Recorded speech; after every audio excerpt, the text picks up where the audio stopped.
Salam damai sejahtera dan sukacita dari Yesus Kristus Tuhan kita. Saudara-saudaraku yang kekasih dalam Tuhan, pada hari ini melalui program Suara Gembala Sinode Gemibem, kita akan merenungkan firman Tuhan dalam Injil Lukas pasal 6 ayat 28 yang berkata, "Mintalah berkat bagi orang yang mengutuki kamu, berdoalah bagi orang yang mencaci kamu." Dan tema perenungan saat ini adalah minta berkat bagi yang mengutuki. Saudara-saudaraku, ada seorang teolog Kristen mengatakan bahwa kasih adalah satu-satunya kekuatan yang mengubah seorang musuh menjadi sahabat. Sebab kasih mengandung kekuatan untuk melahirkan sesuatu yang baru, dan kasih dapat mengubah keseluruhan perilaku individu.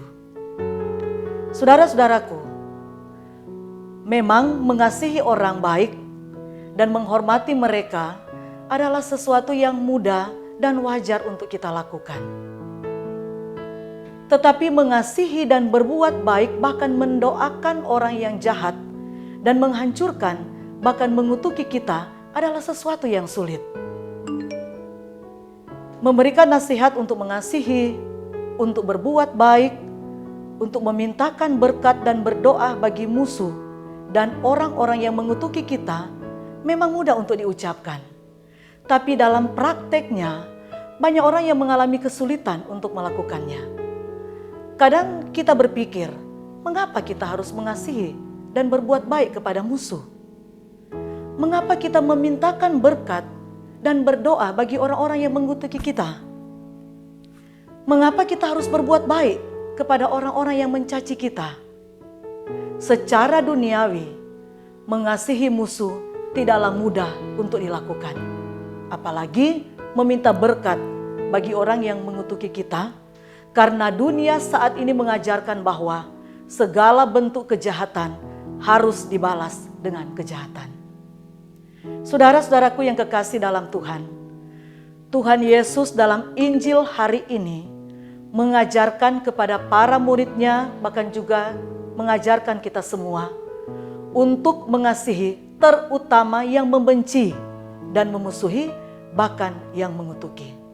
Ini adalah sebuah perintah yang sulit untuk dilakukan, tetapi Yesus meminta kita untuk melakukannya. Alasannya adalah supaya kita tidak menjadi serupa dengan dunia ini. Yesus mau mengajarkan kita bahwa ada cara yang jauh lebih baik yang dapat kita lakukan, yaitu tidak membalas kejahatan dengan kejahatan, tidak membalas caci maki dengan caci maki.